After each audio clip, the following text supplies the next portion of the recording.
ओम नारायण नारायण नारायण नारायण। ओम नमो ब्रह्मादिभ्यो ब्रह्म विद्या संप्रदाय कर्तृभ्यो वंश ऋषिभ्यो महदिभ्यो नमो गुरुभ्यः। शंकरं शंकराचार्यं केशवं बादरायणं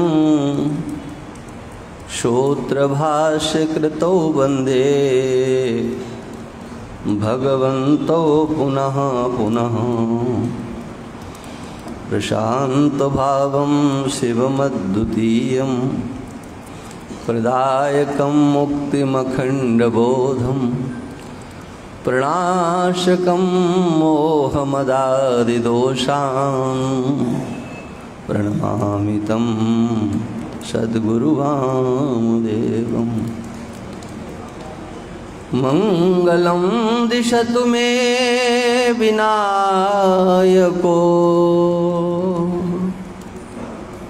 मंगलं दिशतु मे सरस्वती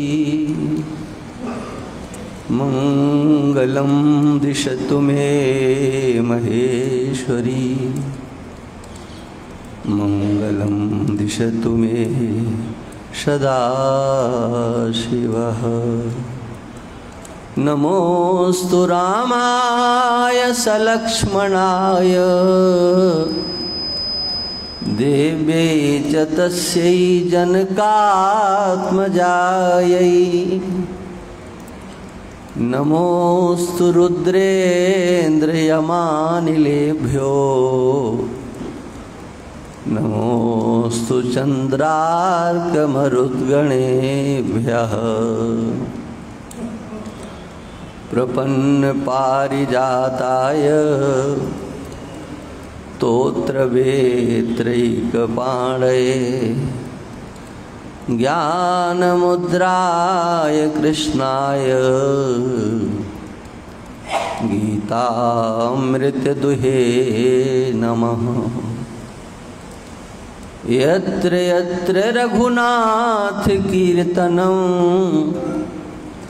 तत्र तत्र कृतमस्तकाञ्जलिं बाष्पवारि परिपूर्णलोचनं मारुतिं नमत राक्षसान्तकम्। ओम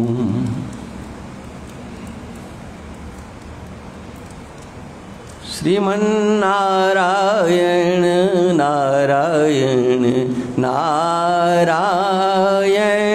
श्रीमन्नारायण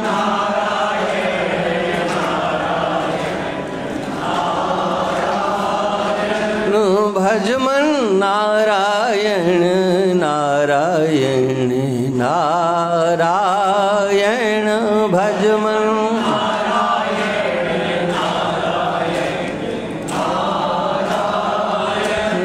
श्रीमन्नारायण नारायण नारायण श्रीमन्नारायण भजमन नारायण नारायण नारायण भजमन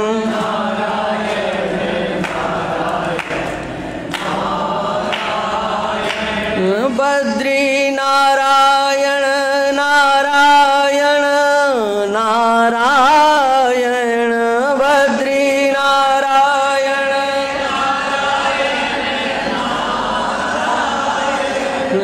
लक्ष्मी नारायण नारायण नारायण लक्ष्मी नारायण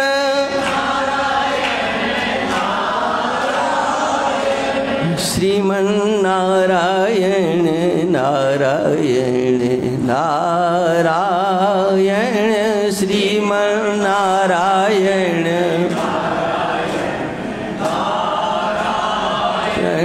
भजमन नारायण नारायण नारायण भजमन।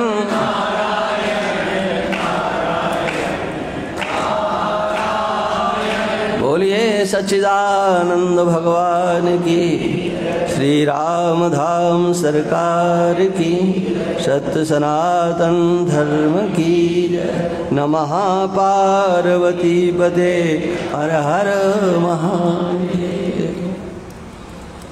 वंदनीय समस्त महापुरुष, समुपस्थित भक्तवृंद, श्रद्धामयी मातृशक्ति, चातुर्मास का क्रम जिस दिन से प्रारंभ हुआ, ये सत्संग रामधाम सरकार के आयतु की अनुकंपा और हमारे सभी संत महापुरुषों के अनुग्रह स्वरूप आप सबकी सहृदयता सब मिलकर के ये चातुर्मास का सत्संग आज उस अवधि के कारण, यद्यपि सत्संग कभी पूर्ण होता ही नहीं, उस अवधि की पूर्णता है, सत्संग की पूर्णता नहीं है। और इस चातुर्मास में जो भी विषय आए हैं उन सबको आपने बड़े ही तन्मयता के साथ श्रवण किया है। कभी कभी ऐसा भी आपको अनुभव हुआ होगा कि ये तो कभी सुना नहीं था, नया विषय लग रहा है, लेकिन फिर भी आपने अपना धैर्य नहीं छोड़ा और धैर्य के साथ आप यहाँ अपनी उपस्थिति देते रहे। कोई संकल्प नहीं था, कोई विचार नहीं था, 1 घंटे का मात्र प्रवचन करने का तय हुआ था। हाँ, ये बात ज़रूर है कि मैंने जब ये हुआ कि कब से कब तक चलेगा, तो हमने कहा कि 9 बजे से लेकर के 10:30 बजे तक चलेगा। तो हमारे बंसीलाल जी सोडानी जी ने कहा कि आधा घंटा ज़्यादा हो जाएगा, तो मैंने कहा चलो 10 बजे तक ही रखते हैं। लेकिन भगवान रामधाम सरकार की जो इच्छा थी कि 10:30 बजे तक चले, तो उन्होंने 10:30 बजे तक चलाया। और आप सबने, जिनकी कोई परिस्थितियां रहीं, कोई मजबूरियां रहीं, किसी व्यवस्था के कारण गीता पाठ में सम्मिलित नहीं हो पाए, लेकिन अंतर से उनका भी मानस सहयोग प्राप्त हुआ। और बहुत अच्छा, जो कि मेरी सोची समझी कोई नीति नहीं थी। एक बात ज़रूर आपको कहूँ कि जब हम चलते हैं तो अपने पुस्तकों को लेकर के चलते हैं। तो जिससे मैं प्रवचन इत्यादि करता हूँ, वो पुस्तक को मैंने हाथ में लिया, मैंने कहा इसकी तो कोई उपयोगिता नहीं है, मुझे तो भागवत बोलना है, छोड़ो। लेकिन छोड़ो छोड़ो करते करते भी उसको मैंने चलो रख ही लेते चलो। लेकिन पता नहीं था कि इस पुस्तक से हमको, आप लोगों को जिस पुस्तक से पाठ कराया है, हाँ, वो आपकी अपनी पुस्तक, लेकिन मैंने तो मूल से ही आप लोगों को पाठ करवाया। 3 आवृत्तियाँ जो यहाँ पर हुई, वो आप सबने हमारे उत्साह का वर्धन किया। कल भगवत गीता के महात्म्य की चर्चा भगवान श्री के वचनों से, भगवान श्री कृष्ण जो गीता के उपदेशक हैं, उन्होंने तो 4 श्लोकों में अपने भाव व्यक्त किए हैं, वो मानव मात्र के लिए ग्राह्य हैं। ये गीता उपनिषदों का सार सर्वस्व होते हुए भी व्यास भगवान ने बड़ी चतुरता से इसको स्मृति का रूप प्रदान कर दिया। उपनिषदों में अधिकार का प्रश्न आ सकता है, योग्यता का प्रश्न आ सकता है, विवेक वैराग्य सत्संपत्ति मोक्षता से युक्त होकर के उपनिषदों का श्रवण करे, यहाँ तक कि संन्यास लेकर के श्रवण करे, हाँ ये भी वर्णन है। हाँ, लेकिन व्यास भगवान जानते थे कि ये अगर महाभारत के अंतर्गत इसे ग्रथित नहीं किया गया तो ये उपनिषद रूप होने के कारण सब इसको ग्रहण नहीं कर पाएंगे, इसलिए स्मृति रूपता को प्रदान कर दिया। महाभारत के अंतर जोड़ करके मानव मात्र को इसे पढ़ने का अधिकार है, मनुष्य है पढ़ने का अधिकार है, पढ़ सकता है। और भगवान ने स्वयं उसका फल कहा है। प्रवचन तो आपने सुना है, लेकिन आज में जो व्यास भगवान ने इसकी महिमा का वर्णन किया है, उनकी थोड़ी सी चर्चा आपके समक्ष करूंगा। जिनके पास पुस्तक है लेकर के आए हैं वो अपनी पुस्तक को निकालें। 7 श्लोकों में गीता का महात्म व्यास भगवान के द्वारा कहा गया है। आपकी पुस्तक में कुछ विषय नहीं है जिसकी चर्चा मैं नहीं करूंगा, लेकिन जो विषय है उसकी चर्चा ही करूंगा। वो कभी जब ईश्वर की इच्छा होगी, भगवान की इच्छा होगी तो उसकी भी चर्चा करूंगा। ये व्यास भगवान के द्वारा जो भगवत गीता की महिमा सुनाई गई है, जो महिमा सुनाई जाती है उसका भी एक उद्देश्य होता है। प्रयोजनम बिना मंदो बिना प्रवर्तते, ये सिद्धांत है। क्या इससे मिलेगा, क्या करने से, ये गीता पाठ करेंगे तो मुझे क्या मिलेगा, ये लोगों के मन में आता है। हाँ। तो भगवान ने जो बताया वो सर्वोपरि है। मैं तो ये निवेदन करता हूँ, जो भी गीता का पाठ करता है वो पहले भगवान के द्वारा जो स्वयं में गीता की महिमा बताई गई है उसको पढ़े, पाठ करे, और उसके बाद में जो व्यास भगवान ने महिमा गाई है बाद में उसका पाठ करे। फलश्रुति का कभी भी अनादर नहीं करना चाहिए। कहे हम तो निष्काम भाव से करते हैं, नहीं, आप बहुत अच्छे हो, निष्काम भाव से करने वाले, आपको फल की कोई इच्छा नहीं है, लेकिन फिर भी आर्ष वचनों का आदर सम्मान हमेशा होना चाहिए। इसलिए कभी कभी मैं ये अनुभव से कह रहा हूँ, कभी कभी पाठ करने में संकोच नहीं लगता करें, लेकिन जब फलश्रुति पढ़ने लगते हैं तो लगते तो ज़्यादा लंबी हो गई है। हाँ, किंतु पूज्य महाराज जी ने एक बार कहा, कितना ही महिमा का गान किया गया हो उसमें से एक भी श्लोक का त्याग नहीं करना चाहिए, पूर्णता तो तभी होगी। जैसे विष्णु सहस्र नाम है, पढ़ लिया लेकिन फलश्रुति चलती है वो तो बहुत कम है। अरे ललिता सहस्र नाम को आप देखिए उठा करके, हाँ लगता है कब ये फलश्रुति पूरी होगी। निवेदन ये है कि जो महात्म्य है ये नहीं हमको कुछ चाहिए नहीं, हमने तो समझ लिया है। अरे महात्म्य में जो कहा गया है ना, वो जिस दिन आप समझ जाएंगे ना, उस दिन आपको कुछ समझने की जरूरत नहीं रहेगी।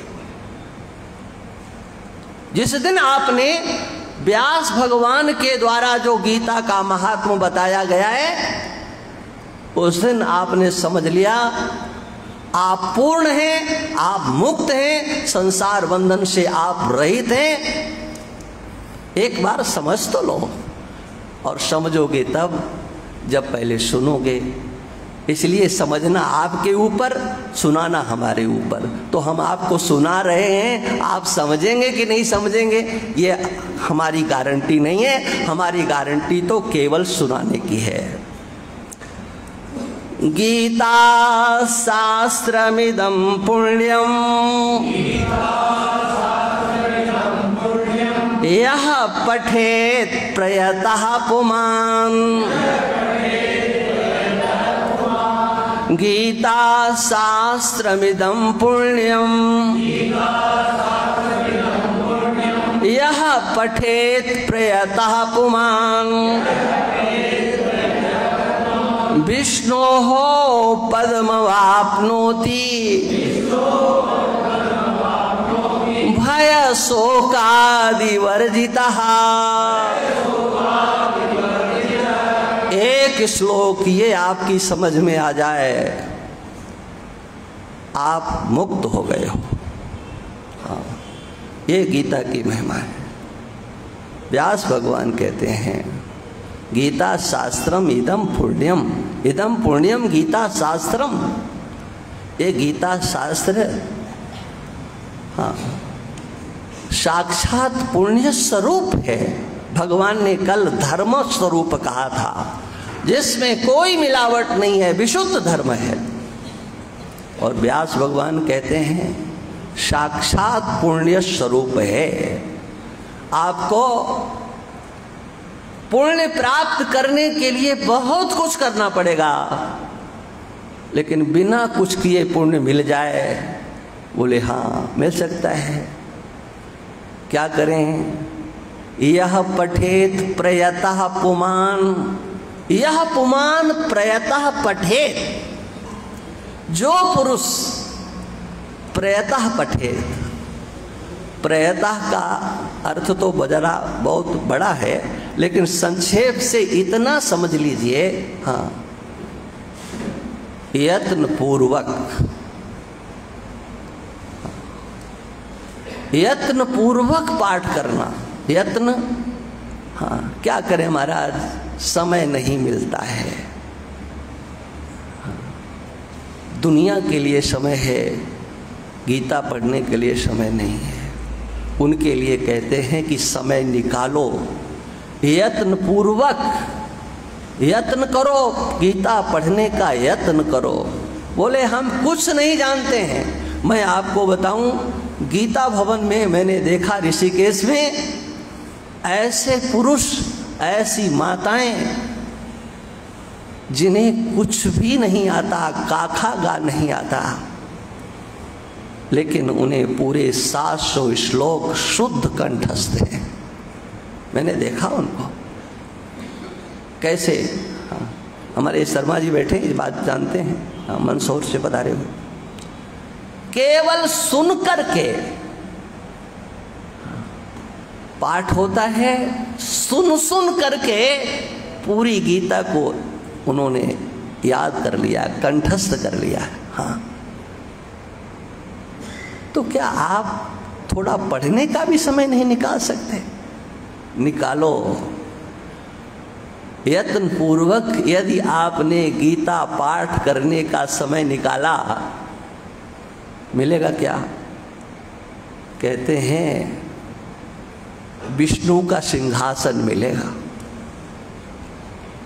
हाँ, जिस सिंहासन पर भगवान विष्णु विराजमान होते हैं, जो पद भगवान विष्णु का है, उस पर आपका अधिकार होगा, उस पर आपका अधिकार होगा। विष्णु हो पदम अवाप्नोति। हाँ, शरीर छोड़ने के बाद नहीं, इसी शरीर के रहते रहते। बोले कैसे, क्या पता लगेगा कि हमको पद मिल गया है? बोले आपके जीवन से भय नाम की चीज चली जाएगी, आपके जीवन से शोक नाम की चीज चली जाएगी। भय शोकादि अब आदि का अगर विस्तार करें तो बाढ़े कथा पार ना लाहूं वाली बात है। हाँ, किंतु मात्र 2 ही शब्दों को लेकर के गीता पाठ आप यत्न पूर्वक पढ़ते हो, समय निकाल करके, श्रद्धान्वित हो करके, तो आपके अंदर भय नाम की चीज नहीं रहेगी, शोक नाम की चीज नहीं रहेगी। हाँ, अभयम जनक प्राप्तोषि। हाँ, याज्ञवल्क्य कहते हैं, हे जनक, तुमको देख करके लगता है कि तुम तो अभय हो गए हो। और जानते हो, जब तक अभयता का विज्ञान नहीं होता है तब तक कोई अभय नहीं होता है। दैवी संपदा का प्रथम लक्षण है अभयम सत्व संशुद्धिर ज्ञान योगम व्यवस्थित है। उसके अंतर्गत अभयता आती है, शोक नहीं रहता है।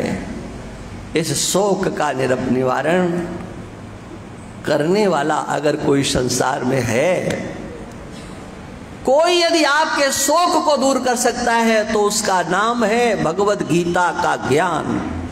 आप कहें भगवान, मैं गारंटी से कहता हूं कि भगवान शोक दूर नहीं कर सकते हैं। भगवान तो शोक दे सकते हैं, तुमको दूर नहीं कर सकते। भगवान का संयोग आपको जितना आह्लादित करेगा, याद रखो उनके संयोगाभाव में तुम्हें उतना ही रोना पड़ेगा। आप समझ गए कि नहीं मेरी बात? संयोग में जितना सुख आप लेंगे, हाँ, उनके वियोग में उतना ही आपको रोना पड़ेगा, ये ध्यान रखो। लेकिन ये गीता का ज्ञान आपको रोने नहीं देगा। आप रो रहे होंगे तो आपको चुप कर देगा। ये मैं अपनी बात नहीं कह रहा हूँ, ये पूज्यपाद हमारे महाराज श्री विरक्त शिरोमणि जी महाराज की बात है। मेरे पास अपना कुछ नहीं है, सच बात ये है। सब उच्छिष्ट है महापुरुषों का, आचार्यों का, उनकी वो जूठन है। हाँ, उसी का आनंद लेता हूँ बस, इसके सिवा अपना कुछ नहीं है। पूज्य महाराज श्री ने एक बार कहा, देखो भागवत में भगवत गीता का महात्म्य, भागवत में भगवत गीता का महात्म्य, हाँ, और 2 जगह पर है, 2 जगह पर। लोग पता नहीं क्या क्या कहेंगे, लेकिन भीष्म जी कहते हैं, महाराज स्तुति करते हुए, ये अर्जुन ये कहाँ लड़ रहा था? हाँ, इसने तो गांडीव छोड़ दिया, पीछे जाके बैठ गया, मैं युद्ध नहीं करूंगा। स्वजन बधा विमुखस्य दोष बुद्धिया। हाँ, ये तो बड़ा पाप है अपनों को मारना। ये ऐसी ना समझी, ऐसी मूर्खता इसके अंदर आ गई। ये भीष्म जी कह रहे हैं, हाँ, और वहां अर्जुन भी खड़े थे। लेकिन महाराज आप ही थे जो इसकी ना समझी का आपने हरण किया। कहो ये कर्म योग है, ये भक्ति योग है, लेकिन भीष्म जी महाराज कहते हैं आपने जो उपदेश दिया है वो क्या है? कुमतिम आहरत आत्मविद्या।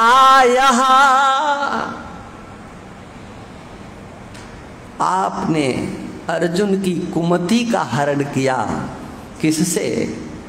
आत्मविद्या का उपदेश करके। ये कौन कह रहा है? भीष्म जी महाराज कहते हैं ये आत्मविद्या है। और उस आत्मविद्या का प्रभाव कुरुक्षेत्र में, युद्ध क्षेत्र में कुछ दिखा नहीं। हाँ, लगा कि क्या आत्मविद्या है, मरने मारने को तैयार है। अभिमन्यु को शोक में डूब गया। हाँ, क्या है? लेकिन एक समय आया जब अर्जुन को लगा कि अब मेरा कोई नहीं है।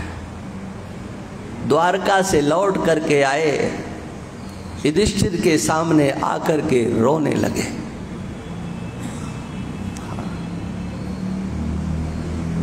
मैं आज अनाथ हो गया, अनाथ हो गया। मेरे साथ धोखा हुआ है, मेरे साथ छल किया गया है। कहा किसने किया?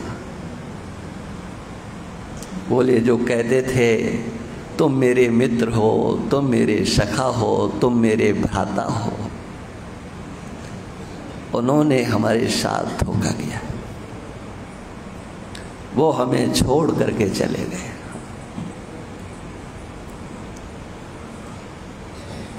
अर्जुन रो रहे थे। पूज्य महाराज श्री कहते हैं कि उस रुदन में अर्जुन को उस शोक से पार ले जाने वाला कौन था? व्यास भगवान लिखते हैं, सूत जी कहते हैं, रोते रोते अर्जुन को भगवान की याद तो भूल गई। भगवान का दिया गया ज्ञान उनके हृदय में आ गया। गीतम भगवता ज्ञानम यत्तन संग्राम मूर्धनि। दोनों सेनाओं के बीच में खड़े होकर के जो भगवान ने गीता का उपदेश दिया था, आज अर्जुन के हृदय में उद्भूत हो गया। मैं उन मुमुक्षुओं से, मैं उन साधकों से, उन मुमुक्षुओं से, उन साधकों से बिल्कुल विनम्रता पूर्वक ये कहना चाहता हूं, आपको लगता है कुछ हो नहीं रहा। इतने दिन हो गए वेदांत पढ़ते पढ़ते, इतने दिन हो गए गीता पढ़ते पढ़ते, कुछ हो नहीं रहा है। देखो बहुत कुछ हो रहा है। अर्जुन को कहां लगा कि मेरे को उपदेश दिया गया। घोर रजोगुण कर्म में अर्जुन प्रवृत्त हुए, लेकिन कुछ हुआ था। पूज्य महाराज श्री कहते हैं कि ये जो भगवत गीता का ज्ञान है ना, ये उस समय काम आएगा जब भगवान भी कहें बेटा तुम जानो, तुम्हारा काम जाने, अब हम चले। यदि भगवत गीता का ज्ञान आपने इसको अपने हृदय में धारण कर लिया तो भगवान का वियोग भी हाँ आपको दुखी नहीं कर सकता है। भगवान तो आपको दुखी कर सकते हैं, लेकिन उस दुख से निकालने वाला अगर कोई है तो ये भगवत गीता का ज्ञान है। पढ़ो। हाँ। अर्जुन को उस समय याद आया मेरे भगवान ने क्या कहा था।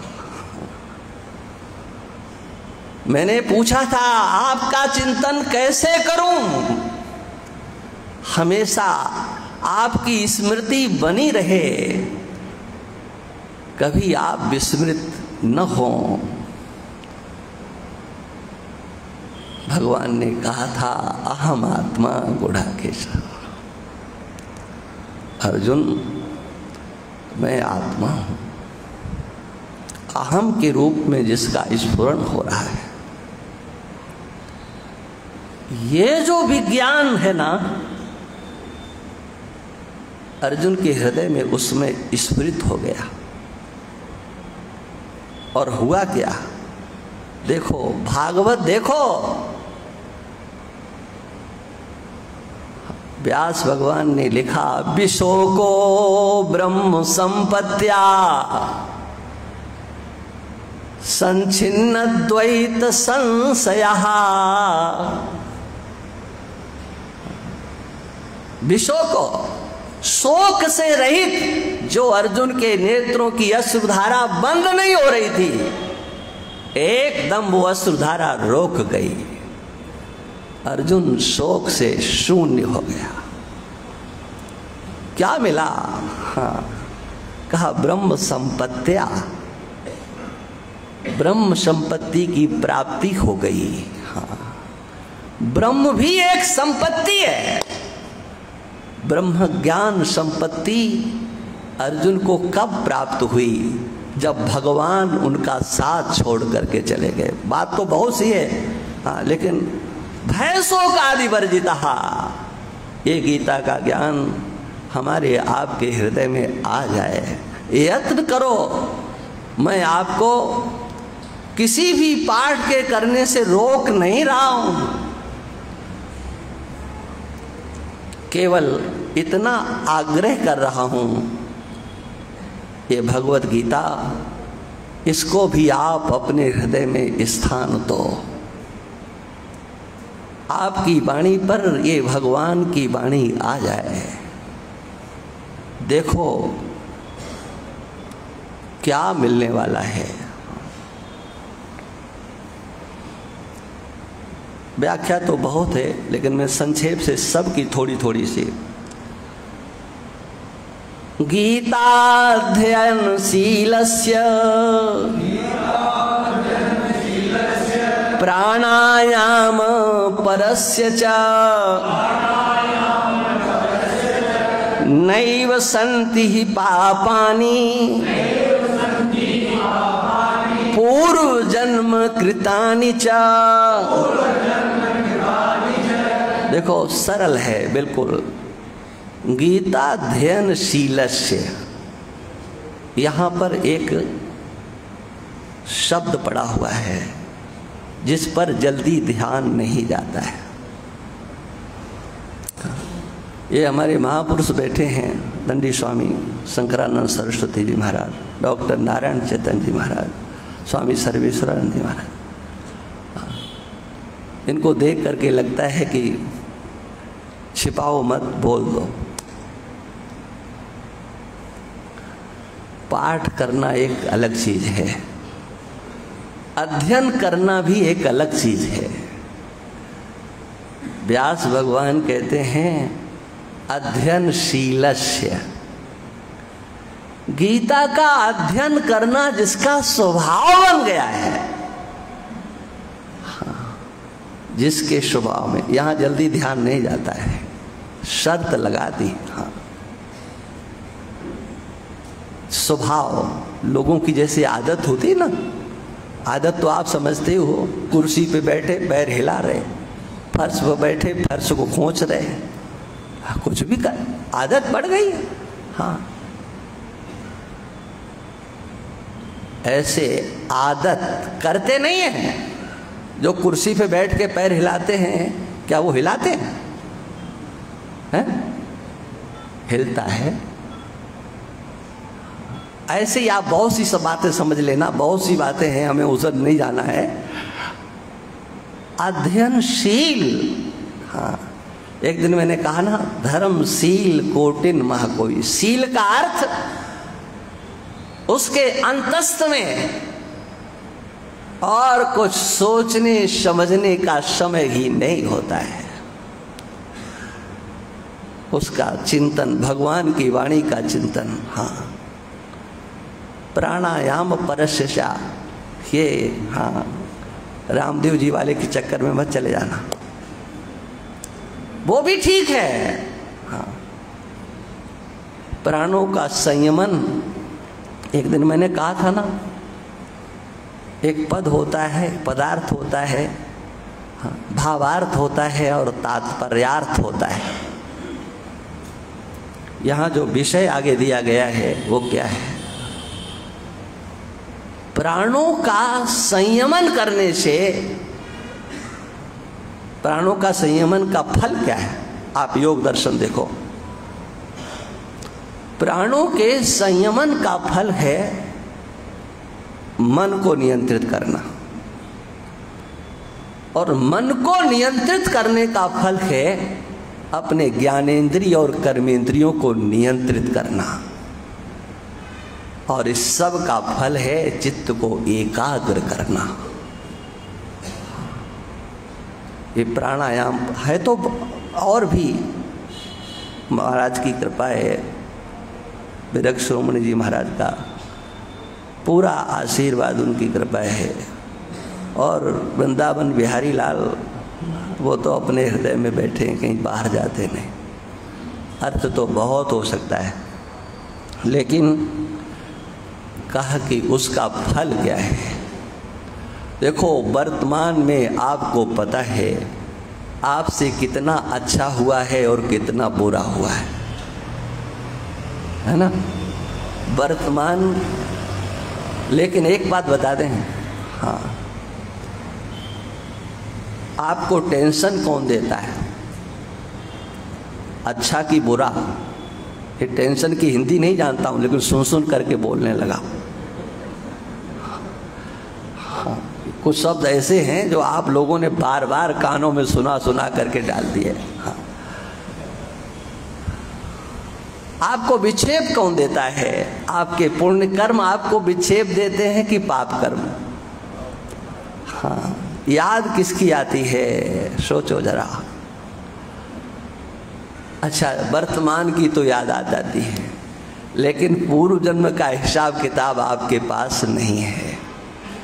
किंतु ये हिसाब किताब भगवान के पास है। भगवान कहते हैं गीता अध्ययन का स्वभाव बना लो, अपने मन इंद्रियों को प्राणों को बस में कर लो। पूर्व जन्म के पापों को नष्ट करने की गारंटी हम लेते हैं। भगवत गीता से नई विसंति पापानी, वो पाप नहीं रहेंगे। कौन? पूर्व जन्म कृतानि च, पूर्व जन्म के किए हुए पाप। हाँ, वेदांतियों को अक्ल लगाना चाहिए कि देखो तुम्हारा सब कुछ यहाँ वर्णन है, पूर्व जन्म कृतानि च। हाँ, देखो हमको समय दिया था हमारे गोविंद जी ने कि आप जल्दी करो, तो हम जल्दी कर रहे हैं। गीता सुगीता कर्तव्य किमन्यैः शास्त्र विस्तरैः या स्वयं पद्मनाभस्य मुख पद्माद विनिसृताः। देखो हमें 10 बजे जाना है, मन में तो आता है कि घंटे 2 घंटे बोलें, लेकिन जाना जरूरी है ना। कहते हैं कि अच्छी तरह से गाओ। गाना तो आप लोगों को आता है, गुनगुनाते तो हो, चाहे घर में गुनगुनाओ, मंदिर में गुनगुनाओ, और चाहे नहाते समय गुनगुनाओ, कुछ न कुछ गाते तो हो। इस गीता को गाने का अभ्यास डालो अच्छी तरह से। और दूसरे ग्रंथ की वो चक्कर में मत पड़ो कि मन्यैः शास्त्र विस्तरैः। इसकी महिमा, अरे बहुत महिमा है। देखो भगवान नारायण की नाभि से कमल, कमल से ब्रह्मा, और ब्रह्मा के श्री मुख से चारों वेदों की उत्पत्ति। व्यास भगवान कहते हैं कि 4थी पीढ़ी में वेद चले गए, लेकिन ये भगवान की जो वाणी है, या स्वयं पद्मनाभस्य मुख पद्माद विनिसृतः, ये तो साक्षात भगवान के मुख कमल से, कमल, कमल से ब्रह्मा, ब्रह्मा के मुख से वेद। कितनी पीढ़ी हो गई का, यहाँ तो सीधा संबंध है। इस भगवत गीता का सीधा संबंध भगवान से है। वेदों के माध्यम से हम भगवान तक बहुत बाद में पहुंचेंगे, ये तो सीधा सीधा पहुंचाने वाला है।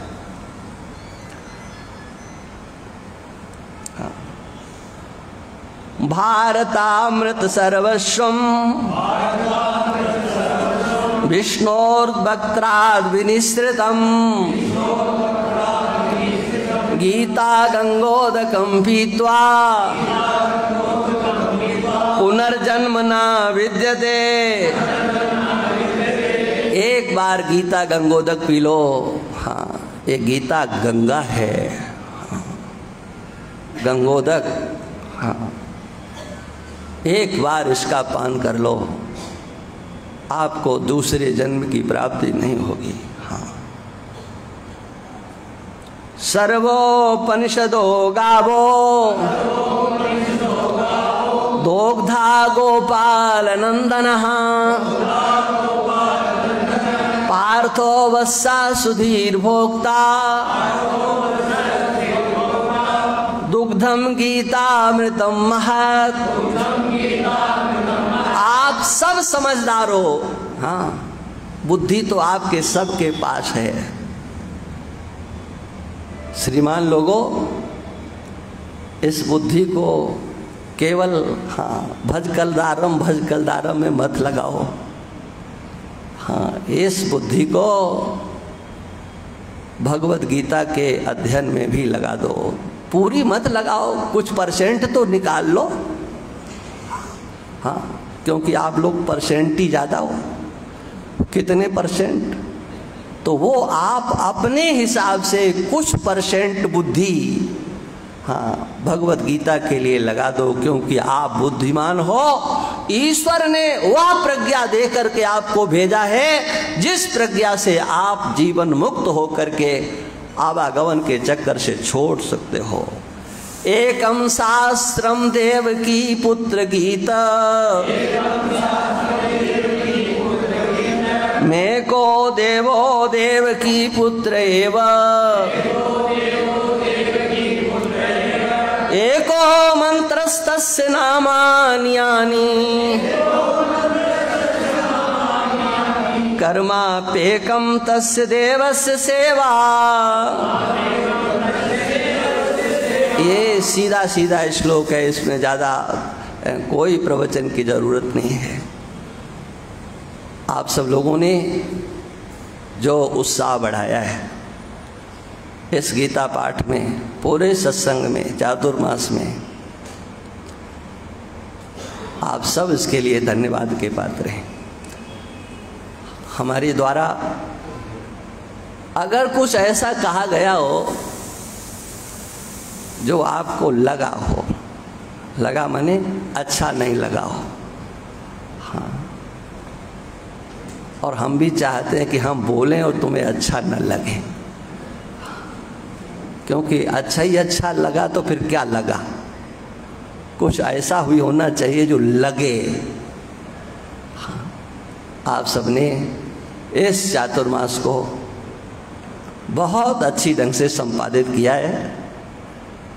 रामधाम रामायण मंडल ट्रस्ट, यह रामधाम रामायण मंडल ट्रस्ट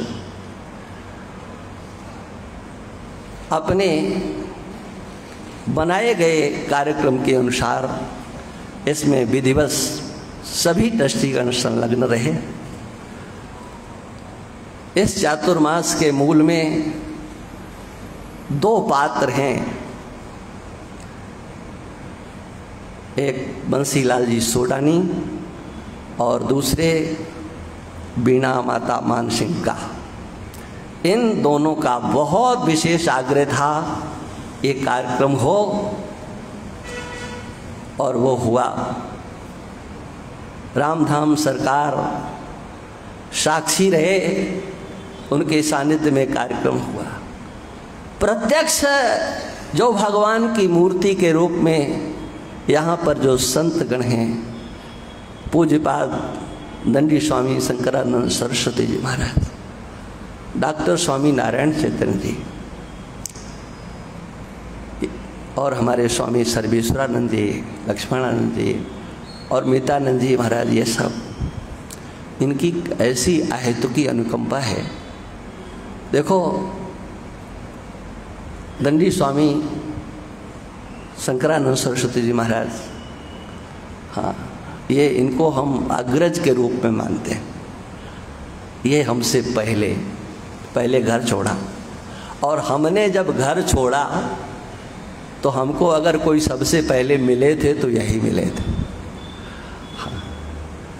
और तब से लेकर के ओ कितने वर्ष हो गए, हाँ, इन्होंने हमको नहीं छोड़ा है। और मुझे विश्वास है कि ये दोनों ही हमारे मित्र डॉक्टर नारायण चैतन्य जी और स्वामी शंकरानंद जी, मित्र तो होते हैं लेकिन ऐसे मित्र भी मिलना मुश्किल होते हैं जो अपने मित्र का साथ निभाते हैं। हमारे स्वामी सर्वेश्वरानंद जी महाराज चातुर्मास में काशी जैसे तीर्थ को छोड़ करके बोले हमें आपके साथ चातुर्मास करना है। ये क्या है? ये इनकी आत्मीयता ही है। मेरा कोई प्रभाव नहीं है, मेरा अपना कुछ नहीं है। इन महापुरुषों की आत्मीयता है, और इनकी आत्मीयता से ही कभी कभी ऐसा लगता है कि नहीं बोलना चाहिए, वो विषय भी मैं रोकता नहीं हूँ, उसको कह देता हूँ। हमारे इस भीलवाड़ा क्षेत्र के जिले के गांव से आए हुए मुमुक्षु जिज्ञासु, अब किसका नाम लें, महावीर जी, लक्षानंद जी, ओम जी, देवीलाल जी, केदार जी, सत्संग कैसे किया जाता है। भीलवाड़ा के लोगों, अपने भीलवाड़ा के गांव के क्षेत्रों से कुछ सीख लो। इनके भी काम हैं, इनके भी बाल बच्चे हैं, लेकिन संतों का साथ कैसे किया जाता है, ये एक दर्शन है। आप देख सकते हो कितनी तन्मयता के साथ राम धाम की सेवा से लेकर के सत्संग तक कोई इनका व्यवहार 2 महीने में किसी ने नहीं देखा होगा कि ये कहीं गेट से बाहर आपके भीलवाड़ा देखने के लिए कहीं किसी कार्य के लिए गए हों। अपने कमरे में केवल स्वाध्याय, सुमिरन, आत्मचिंतन में, आपस में भी कभी हमने इन सबको बात करते हुए नहीं देखा है। अपने काम से मतलब है, सत्संग से मतलब है। हाँ। हम इनसे प्रेम करते हैं, हमारा हृदय से इनसे प्रेम है, और हम चाहते हैं कि जो निष्ठा, जो लगन, हाँ, इनकी है वो और उत्तरोत्तर बढ़ती रहे। हाँ। आप मितानंद जी को सब अच्छी तरह से जानते हो। हाँ। इनको तो आप हमारे दाएं बाएं देखते हो। मितानंद जी के बिना तो हमको लगता है कोई हमारे पास है ही नहीं। हाँ। लक्ष्मणानंद जी ये आपके क्षेत्र के ही हैं, सेवा में हैं। अमृतसर से हमारे सुदेश जी सब कुछ छोड़ करके बोले हमें तो चातुर्मास में आपके साथ रहना है। कमरे में एकांत में रह करके साधना करना, सत्संग करना, स्वाध्याय करना, एक इनकी अपनी दिनचर्या रही है। और यहाँ पर सेवा करने वाले, हाँ, जिसने भोजन के उत्तरदायित्व को संभाला, वो बालक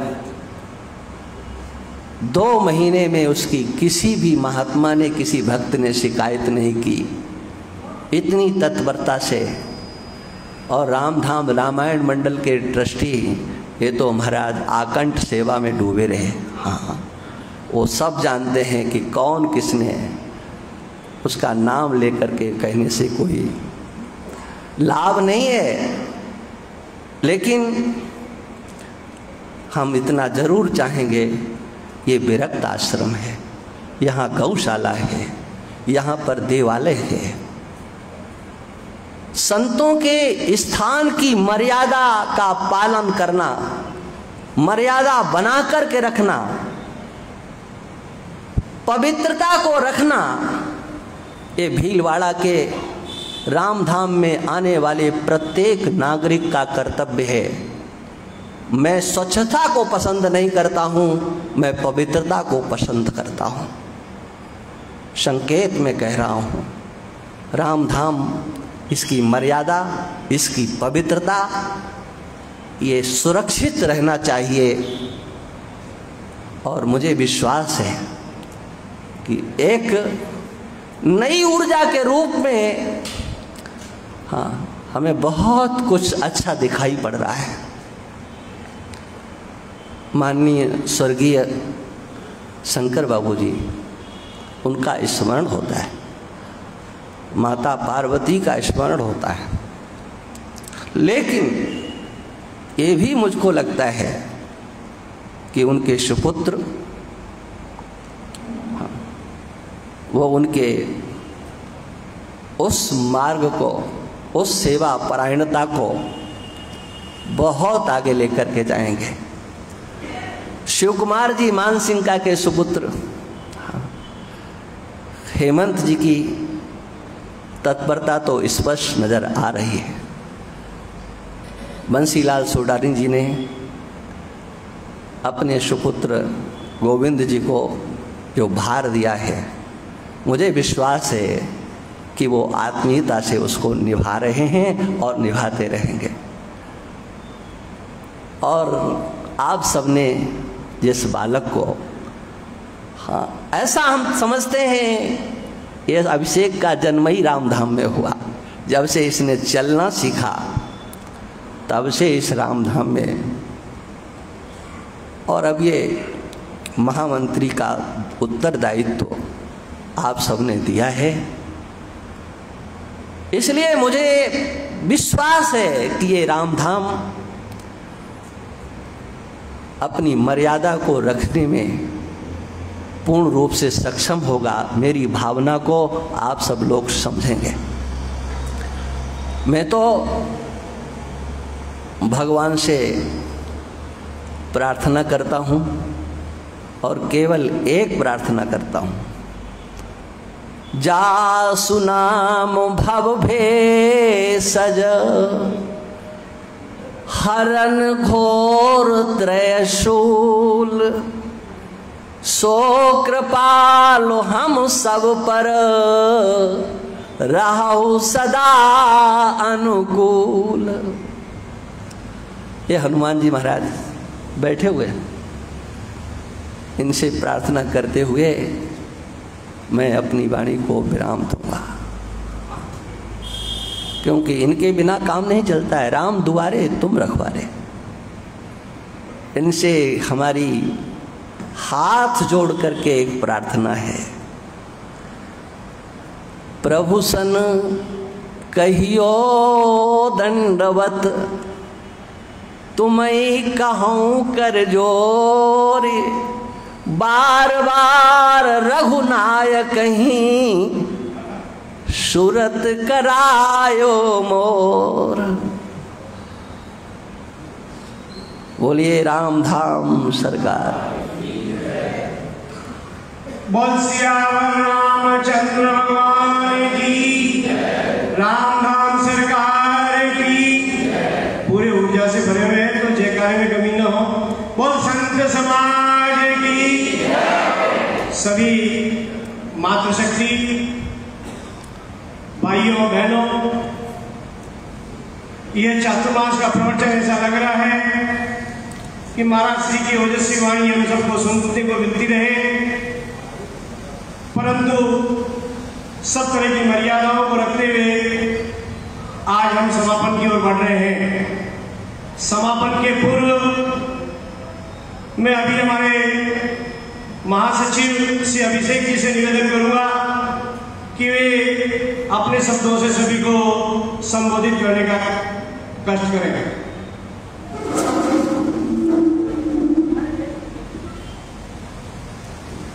भक्त भक्ति भगवंत गुरु चतुर नाम बबुए, तेजे बदवंत न करे ना सही विघ्न अनेक।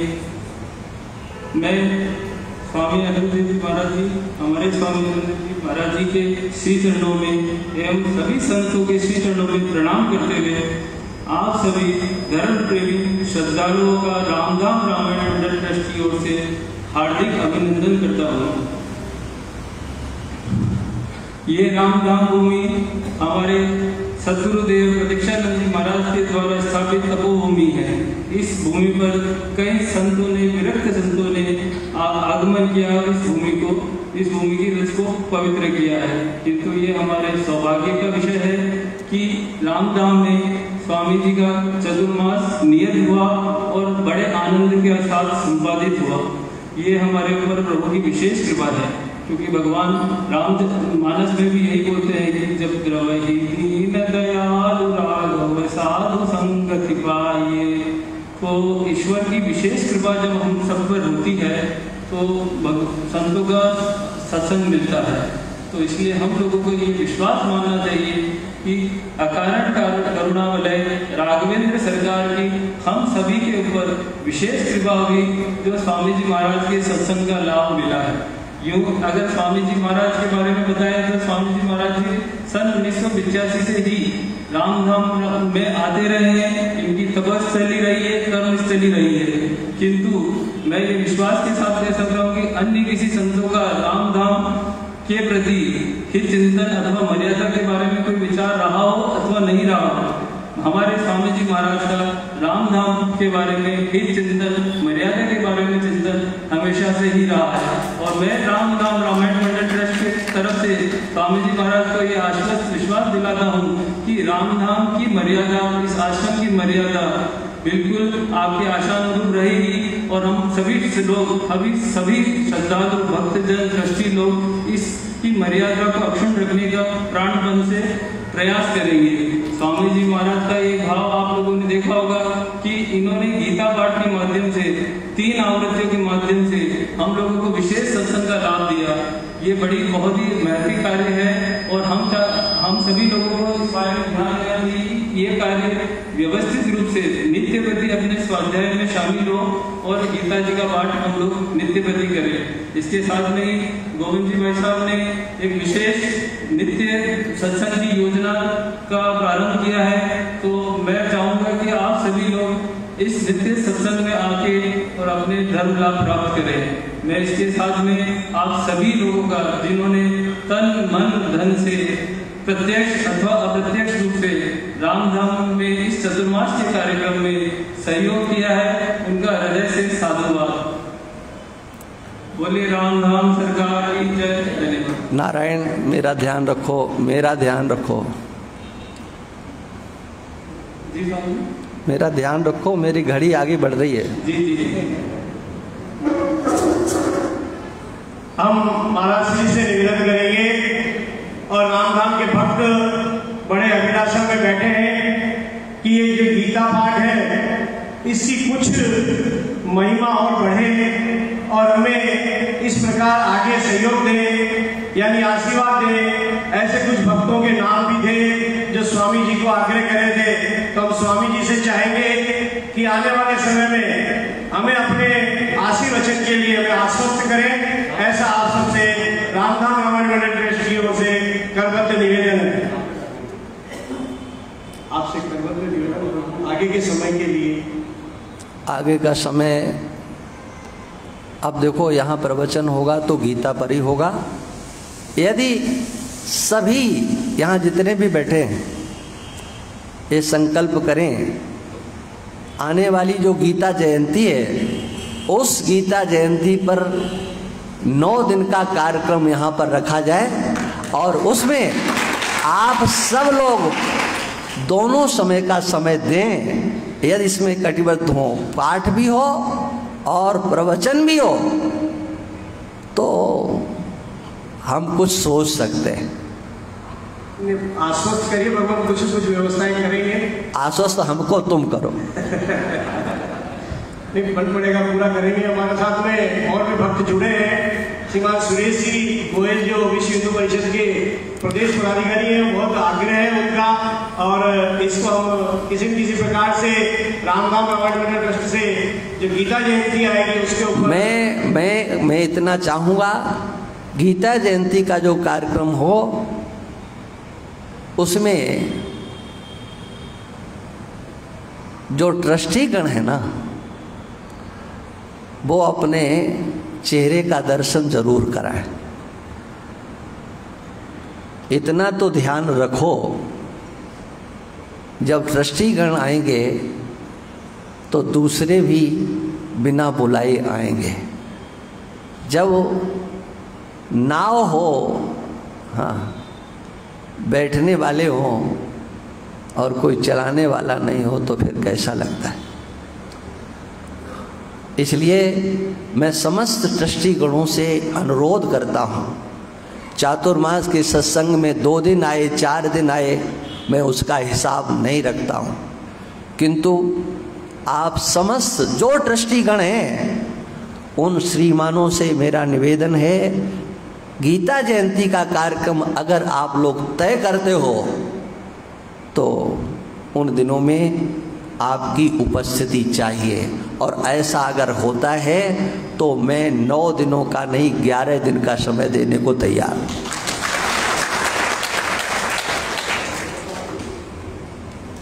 बातचीत करके इसको जरूर मूर्त रूप देंगे। आइए अब इतने समय से देखो, अब ऐसा है ना, देख लो, घड़ी देख लो, तुरंत कर रहे हैं। मुझे आप फिर माफ करेंगे, मैं चलूँगा एकदम, समय नहीं है। आप इतने 2 माह तक हम शांत रहे, किसी प्रकार का भी हमने प्रतिदिन आपका 1 मिनट भी हमने समय नहीं लिया, और अब समापन के समय तो हमें थोड़ा सा समय देना ही पड़ेगा, क्योंकि हमने कभी भी अभिनंदन सम्मान नहीं किया, और सभी की अभिलाषा है कि हम स्वामी जी के चरण विंद को जरूर ग्रहण करें और हमें माल्यार्पण से सम्मानित करें। तो आइए, मैं आज के हमारे मुख्य स्वामी श्री अनंत देव गिरी जी महाराज जो महामंडलेश्वर और श्री अखिल भारतीय संत समिति के राष्ट्रीय उपाध्यक्ष हैं और हमारे रामधाम रामायण मंडल ट्रस्ट के अध्यक्ष संरक्षक हैं, तो मैं आमंत्रित कर रहा हूँ श्रीमान हमारे अध्यक्ष सूर्य प्रकाश जी मान सिंह का, श्रीमान बंसीलाल जी साहब सोडानी, श्रीमान हेमंत जी मान सिंह का, श्रीमान दीपक जी मान सिंह का, श्री मदन लाल जी साहब कृपया पधारे, महाराज श्री को माल्यार्पण कर और सोल द्वारा अभिनंदन करने की कृपा करें। सब लोग जल्दी आ जाओ भाई, फटाफट। इसी क्रम में स्वामी श्री शंकरानंद जी सरस्वती जो वृंदावन से हैं, वो उनको सम्मानित करने के लिए मैं आमंत्रित करता हूँ श्रीमान सत्यनारायण जी साहब सोमानी, श्रीमान शांतिलाल जी साहब पोरवा, श्रीमान देवचंद जी साहब बिगड़, श्रीमान राजेंद्र जी साहब गोड जो चिंतक के हैं, कृपया पधारे और महाराज श्री को माल्यार्पण कर अभिनंदन करें। इसी क्रम में स्वामी श्री नारायण चेतन जी, डॉक्टर नारायण चेतन जी का अभिनंदन हमारे श्रीमान गोपाल जी अग्रवाल, श्रीमान दामोदर जी अग्रवाल और सचिव श्रीमान अभिषेक जी अग्रवाल, श्रीमान सुरेश जी गोयल कृपया पधारें। क्योंकि समय की मर्यादा और क्या है कि कुछ विस्तृत कार्य न हो, इसको ध्यान में रखते हुए आपके साथ लेना बहुत जरूरी है। श्रीमान दामोदर जी साहब अग्रवाल जी के लड़के मुकेश जी हैं, कृपया पधारें और नारायण चेतन जी का, डॉक्टर नारायण चेतन जी महाराज का स्वागत अभिनंदन करें। स्वामी श्री दंडी स्वामी सर्वेश्वरानंद जी महाराज का काशी तीर्थ वाले श्रीमान ओम जी शर्मा, श्रीमान गिरिराज जी जोशी, श्री राकेश जी सिंगर, श्री रमाकांत जी शर्मा कृपया पधारें।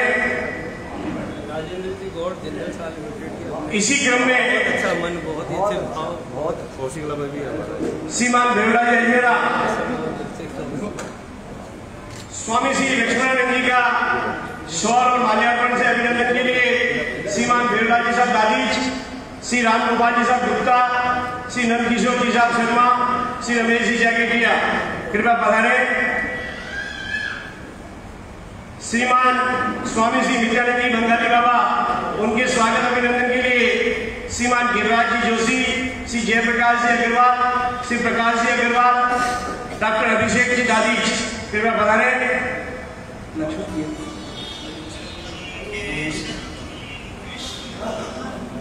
अच्छा जी,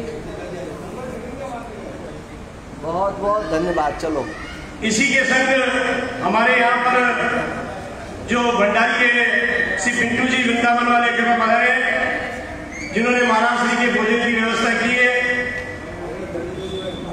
है। सुनो सुनो, श्रीमान जी इधर आओ। ये पहनी हुई माला श्रीमान, ये जितने भक्तजन हैं उनको मैं आमंत्रित करता हूँ। श्रीमान हमारे राम नाम के पुजारी घनश्याम जी पधारे।